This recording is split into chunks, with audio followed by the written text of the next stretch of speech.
안녕하세요. 저는 티빙 글로벌 서비스 기획팀 인턴 김지원입니다. 오늘은 미래를 그리다 티빙의 글로벌 콘텐츠 전략 공개를 주제로 세션 발표를 진행하도록 하겠습니다. 감사합니다. 현재 OTT 시장의 키워드는 광고요금제, 스포츠, 뉴스입니다. 광고요금제는 유료 TV의 주요 비즈니스 모델입니다. 그리고 스포츠 뉴스는 유료 TV의 실시간성을 상징합니다. 그렇다면 이러한 키워드들의 등장은 무엇을 의미하냐? OTT가 유료 TV를 완전히 대체하는 미디어 산업혁명이 진행 중이라는 것을 의미합니다. 이로써 미디어 기업의 과제가 생겼습니다. 바로 OTT로 살아남는 것입니다. 지원은 조금 천천히. 네, 알겠습니다. 그래서 현재 OTT 시장의 2인자를 살펴보면 먼저 넷플릭스가 있습니다. 넷플릭스는 모기업, 자본이 없이 시작을 했는데요. 진출 속도로 승부를 봐서 성공했습니다. 그리고 디즈니 플러스는 다들 아시다시피 디즈니가 모기업이고 자회사 콘텐츠 보유량이 압도적으로 많습니다. 이렇게 진출 속도랑 자본에 따른 승자독식 구조를 가지고 있는 것이 바로 OTT 산업입니다. 근데 티빙은 현저히 부족한 자본을 가지고 있고 지금까지 콘텐츠 투자액을 확인을 해보면 디즈니 플러스랑 100배 정도 차이가 납니다. 거기다 적자도 3년째 지속을 되고 있고 적자의 폭도 계속해서 커지고 있는 상황입니다. 이 이유에 대해서 생각을 해봤는데요. K 콘텐츠는 글로벌화가 됐습니다. 그러면 콘텐츠 제작비는 계속해서 상승하는 것입니다. 근데 반면에 K 플랫폼은 글로벌화되지 못한 것입니다. 그래서 작은 국내 시장 안에서 구독료는 그대로 유지하면서 콘텐츠 제작비는 감당해야 되는 상황이라 적자가 지속된 것입니다. 그래서 자본으로 승부를 보기 좀 어려운데 그럼 진출 속도라도 이제 잘 가지고 가야 되는데 저희가 중간 미팅 때 부장님이랑 좀 대화를 해본 결과 티빙이 3년 전부터 이제 도모를 하고 있긴 했는데 글로벌 진출을 당장은 국내 시장 광고 요금제에 집중하고 손익분기점 돌파한 이후에 글로벌 진출을 할 예정이다 이렇게 말씀을 하셨습니다. 근데 이제 국내 시장을 보시면 유료 구독 비율이 40%에 불과하거든요. 미국이랑 2배 이상 차이가 나고요. 그리고 구독 채널 수도 압도적으로 다릅니다. 이렇게 소극적인 국내 시장이고요. 그리고 부장님이 말씀하신 광고 요금제 넷플릭스가 작년에 도입했습니다. 모르는 사람도 많고요. 그리고 6개월 정도 지났는데 흥행이 저조해서 넷플릭스가 새로운 모델로 이제 개편을 하고 실험을 하고 있는 단계라고 알고 있습니다. 그래서 저희는 국내에서 이 손익분기점을 달성하는 그 시기를 기다리는 것보다는 빠른 글로벌 진출을 통한 규모의 경제를 달성해야 된다고 생각했습니다. 미디어 비즈니스는 철저히 스케일 비즈니스입니다. 50억 콘텐츠 하나 만들려고 하면 넷플릭스는 구독자가 많잖아요. 그래서 한 사람당 202원만 모으면 되는데 TV는 9,708원을 모아야 돼요. 이게 50배 차이거든요. 그럼 50배 느리게 콘텐츠를 만든다는 것입니다. 스케일을 키워야 OTT 플랫폼으로 생존 가능합니다. 그래서 저희는 TV의 글로벌 콘텐츠 전략이 생존 전략이라고 생각했습니다. 그래서 글로벌 시장 같은 경우는 단일 시장이 아니고 여러 시장의 합으로 구성되어 있기 때문에 시장마다 의제가 다릅니다. 그래서 저희는 그냥 글로벌 콘텐츠를 기획하는 게 아니라 시장과 진출 방식 같은 사업 전략이 먼저 수립되고 그에 따라서 콘텐츠 기획이 수반되어야 된다고 생각을 했습니다. 그래서 일단 어떻게 진출할 수 있냐? 그 방식을 정리해 보았습니다. 간접 진출입니다. 콘텐츠로 진출할 수가 있습니다. 그래서 콘텐츠를 개별적으로 판매를 하거나 아니면 기업이랑 제휴를 해서 묶어서 판매하는 거 두 가지 있습니다. 그리고 직접 진출을 하는 게 있는데요. 직접 진출은 이제 플랫폼 형태로 진출을 하는 건데 특정 시장에 집중을 해서 진출할 수도 있고 전 세계에 한 번에 뿌리는 진출 방식도 있습니다. 그럼 이제 뭘 선택하느냐 그 이전에 지금 시장이 어떻게 이루어지는지 한번 보겠습니다. 이거를 작년 국제 OTT 포럼에서 저희가 실마리를 좀 얻을 수 있었는데 이걸 기반으로 정리를 해봤습니다. 글로벌화 단계가 이제 3가지로 나뉘는데요. 0단계 내수 시장입니다. 한 개 지역에서만 유의미한 혹은 대량의 점유를 하는 것이고요. 그래서 이렇게 보시다시피 로컬 OTT 플랫폼으로 주요하게 포진되어 있습니다. 그리고 글로벌화 1단계는 글로벌 마이너 시장입니다. 한 개 지역에서 대량의 점유하면서 복수 지역에서의 소량 점유까지 하는 시장이라고 보시면 됩니다. 그래서 브릿박스, 글로벌 플레이, 비아 플레이와 같은 예시가 있습니다. 그리고 글로벌화 2단계, 글로벌 메이저 시장입니다.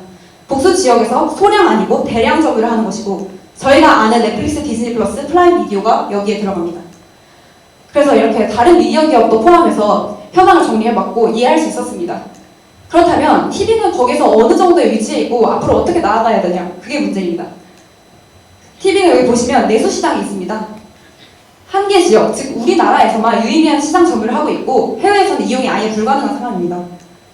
그래서 저희 티빙은 내수 시장에서 글로벌 마이너 시장으로 나아가야 합니다.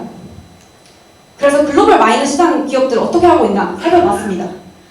일단은 콘텐츠, 아까 콘텐츠 방식도 있었는데 아니고 플랫폼 형태로 직접 진출해야 됩니다. 그래서 특정 시장에 집중을 하거나 전 세계 동시에 진출하거나 둘 다 양상을 잘 보이고 있었는데, 그러면 티빙은 뭘 해야 되나? 그래서 두 가지 전략 다 비교해봤습니다. 그래서 전 세계 동시 진출하는 기업들 정리해봤습니다. 이것들이 이제 대표 기업들인데요. 이 기업들의 특징은 뭐냐? 모기업이 없고 보유 콘텐츠가 없어요. 그래서 일단 그걸 이제 가성비 있게 좀 콘텐츠 크리에이션을 하기 위해서 전략적으로 컨셉의 특성화를 합니다. 그래서 예를 들면 BL 장르의 특성을 하거나 애니메이션 장르의 특성을 하는 그런 양상을 보이고 있습니다. 그러니까 컨셉 특성화를 하는 거는 이렇게 수요층이 확실한 컨셉만 생존 가능한데요. 티빙은 로맨스 정도로 이제 접근 가능하다고 생각했습니다. 근데 이게 이제 특성화된다는 거는 다른 데서 대체를 할 수 있는 게 많지 않아야 되는 거거든요. 근데 로맨스는 애니나 BL 이런 것보다 너무 대중적이고 대부분 OTT에서 주요 장르로 큐레이션을 하고 있습니다. 그래서 저희는 대체제가 많아서 경쟁력이 낮다고 생각을 했고 특정 시장 직접 진출에 일단 집중하기로 했습니다. 그리고 이 진출 방식으로 내 시장에서 글로벌 마이너 시장으로 진출 성공한 선례를 확인해봤습니다. 브리박스입니다. 브리박스는 BBC의 콘텐츠를 기반으로 영국적인 것의 정체성을 강조했는데요. 그래서 글로벌 OTT와의 경쟁에서 로컬 OTT로 차별화하는 전략으로 선정을 했습니다. 근데 그럼 영국 콘텐츠 좋아하는 사람만 보는 거 아니야? 서비스 도달 범위 약간 한정되는 거 아니야? 이렇게 생각할 수 있는데 이걸 어떻게 활용했냐면 그러면 친영국적 시장으로 나가면 되는 거 아니냐? 거기에 집중하는 건 되는 거 아니냐? 라고 해서 1차 진출을 북미로 했고 성공을 했습니다. 저희는 글로벌 OTT 아니고 로컬 OTT에서 시작하니까 한국적인 것의 정체성 강조해야 됩니다. 비교하자면 월마트 아니고요. 월마트에 들어가는 김밥 제조회사 아닙니다. 저희는 대형 한인마트, K마트로 가야 되는 것입니다. 그래서 한국적인 것의 정체성을 강조하면서 친한국적인 시장을 브리박스의 경우처럼 우선 선정해서 진출할 것입니다. 그럼 친한국적 시장이 어딘지, K콘텐츠 어디서 잘 되는지 확인해봤습니다. 근데 여기서 보니까 낮은 문화 흡연율이 있는 아시아 지역이 맞습니다. 그리고 대만민 동남아권이 우세했는데요. 근데 대만민 동남아권 시장은 접근이 어렵다는 결론을 내렸습니다. 왜냐면 여기는 구독료의 설정 자체가 굉장히 낮게 돼 있어요. 그래서 수익 창출이 잘 안 되는데, 그래서 가격 경쟁이 심화되면서 지금은 무려 디즈니 플러스가 3,400원에 이용될 수 있는 상황입니다. 그리고 이 동남아권 시장은 각각 국가가 언어가 그냥 다 달라서 모두 다 다양한 자막어를 모든 콘텐츠에 계속 업데이트를 해줘야 돼서 시간, 인력, 비용 모두 많이 들어가는 어려운 시장입니다. 그래서 웨이브도 동남아 진출을 사실 했습니다. 그렇지만 철회했습니다. 그래서 저희는 이 조건을 소거하고 그 다음에 점유율이 높은 일본 시장으로 집중하고 1차 진출 시장으로 선정했습니다. 그럼 이제 사업 전략이 나왔습니다. 이 시장에 맞는 콘텐츠 기획을 해야겠죠. 일단 일본에 소구되는 거 이전에 글로벌에 소구되는 K 콘텐츠 뭔지 확인해 봅시다. 2022년 자료인데요. 일단 드라마의 경우에는 스위트홈, 오징어 게임, 지금 우리 학교는 K 장르물로 나뉘고요. 비아시아권, 아시아권 다 잘 됩니다. 그리고 갯마을 차차차, 이상한 변호사 우영우, 사내 맞선, 일상 로맨스물인데요. 아시아권에서 잘 됩니다. 그리고 예능의 경우에는 피지컬 100, 솔로 지역에 선방을 했는데 얘는 이제 서바이벌 예능, 연애 리얼리티 예능으로 나뉘고 이제 둘 다 비아시아권, 아시아권에서 다 잘 됐습니다. 티빙에 집중을 해보면 티빙은 유미의 세포들이 일상 로맨스물로 아시아권에서 잘 됐고 몸값은 사실 그렇게 잘 되진 않았는데 그래도 비아시아권에서 좋은 결과를 좀 얻어서 희망을 얻었습니다. 그리고 예능의 경우에는 환승연애가 있는데 이건 이제 연애 리얼리티 예능으로서 아시아권에서 흥행했습니다. 그러면 지금까지 분석한 결과 일본에 집중해서 정리해보자면 K 장르물 드라마, 일상 로맨스 드라마, 서바이벌 연애 예능 일본 다 흥행했습니다. 가능합니다. 근데 집중을 해야 되니까 티빙이 잘하는 콘텐츠를 공략을 하는 것입니다. 근데 여기 제작 현황을 보면 티빙이 점유를 많이 하고 있는 게 일상 로맨스 드라마랑 연애 리얼리티 예능입니다. 그래서 이런 쪽으로 콘텐츠 방향성을 잡고 저번 주에 OTT 포럼에 제가 참여했습니다. 그리고 유네스트 로컬 대표님이 말씀하신 게 일본에서 선호되는 콘텐츠가 로맨스 장르, 인간 중심 서사 맞다. 그래서 저는 자신감을 얻었습니다.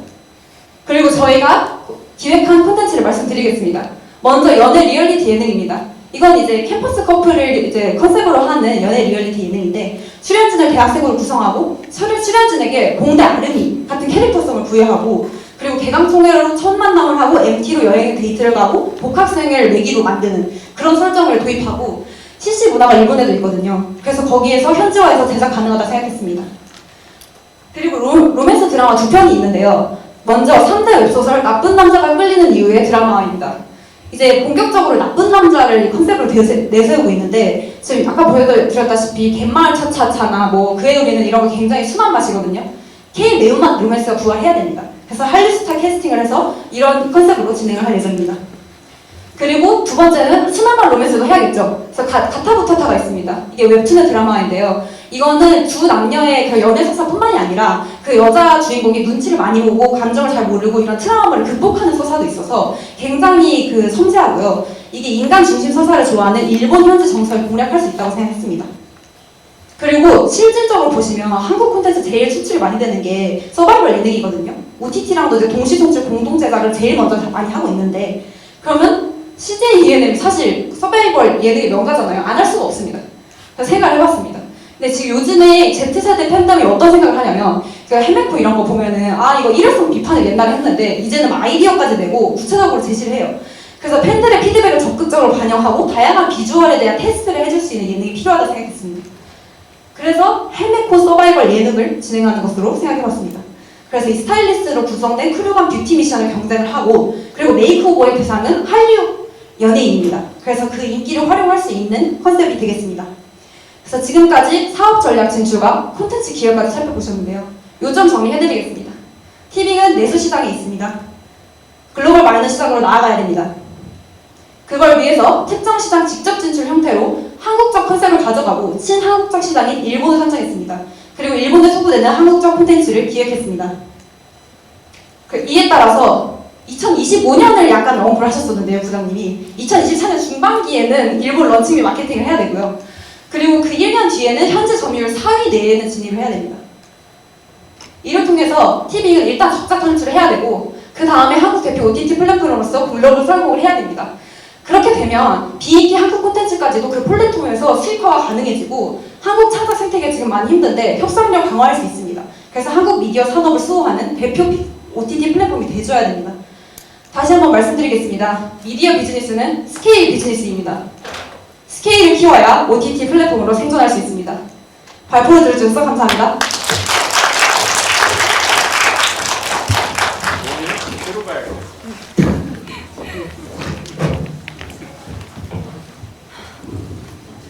네, 좋은 발표 감사합니다. 블루밍 팀에게 질문이 있으신 분들께서는 손을 들어주시면 준비위원회가 마이크 전달드리도록 하겠습니다. 지금 나와드린 자료는 콘텐츠 기획 너무 짧게 보여드려서 저희가 사실 얘기는 많이 했거든요. 그래서 설정 참고하시라고 드리는 겁니다.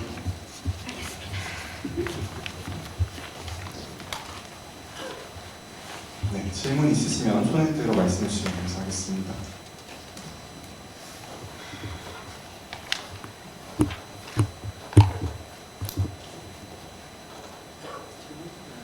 질문 없으실까요? 이제 해보셔 이제. 아니 여러분들도 하시면 좋을 것 같아요. 사실 선생님들이 하시면 그 뒤에 사람들이 할 수가 없어. 질문 있으실까요? 이 기회를 빌어서 타 팀을 공격하시길 바랍니다. 저 사실 부장님 의견 너무 듣고 싶었어요. 저 너무 열심히 했거든요. 질문하세요. 예. 일본에 약간 스미 덴신 그 대표님도 만나보고 했었는데 가서 만나보고 했거든요. 근데 확실히 그런 건 있어요. 그러니까 지금 한 가지 포인트는 뭐냐면 일본의 콘텐츠 수출하는 거는 그 콘텐츠 수급 담당자의 선호가 개인적인 선호가 많이 반영이 돼 있어요. 그러다 보니까 로맨스만 주로 가져가려는 성향이 있어요. 그런데 이 일본 시청자의 기호는 되게 빨리 바뀌고 있고 그게 한국의 여러 가지 장르물이나 이런 것들도 다 이제 선호하게 된 거죠.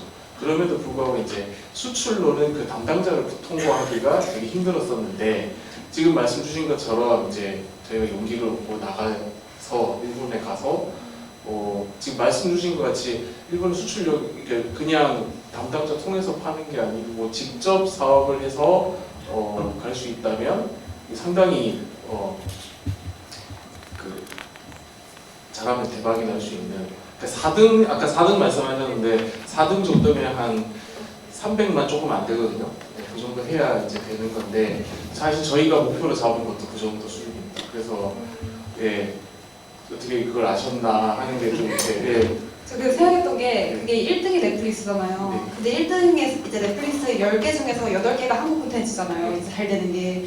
그래서 이제 거기 현지에서 넷플릭스가 이제 한국 콘텐츠를 보는 플랫폼이라는 인식이 너무 강한데 걔네가 1등이다 보니까 사실 그렇게 접근을 할 때 좀 넷플릭스에 들어가는 한국 콘텐츠를 물론 거기에 이제 저희가 포기하는 게 있겠죠. 그러니까 한 번은 못 파니까. 근데 그래도 어느 정도 감수를 했으면 좋겠다 생각을 했었거든요. 발표에 넣진 않았지만 네 얘기하고 싶었습니다. 궁금한 점이 하나 있어요. 이게 뭐냐면 그 우리가 지금 환승연애 포맷 팔아가지고 아마존에서 지금 되게 잘 되고 있거든요. 네. 근데 이런 식의 저희는 이제 그걸 보면서 좀 이렇게 한국의 티빙의 좀 순한 맛 예능, 네.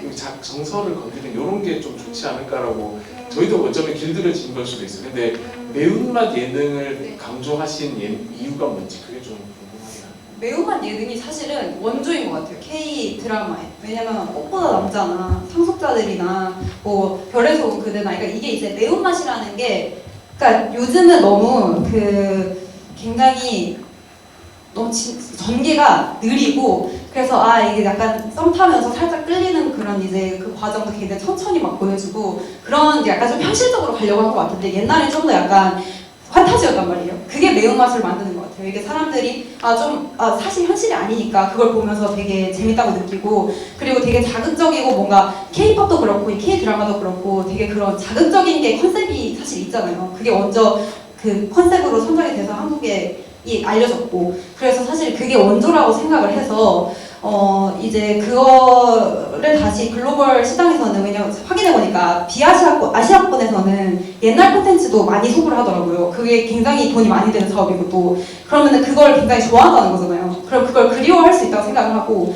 티빙에서 이제 계속 이제 막 요즘 좀 그런 이제 말씀하셨던 순한맛 많이 만드는데 이런 매운맛 한번 해가지고 입지를 좀 보면 괜찮지 않을까라는 생각이 들어서 저는 만들어보는 컨셉에 대해 생각을 해봤습니다. 네, 시간 관계상 Q&A는 여기까지 진행하도록 하겠습니다.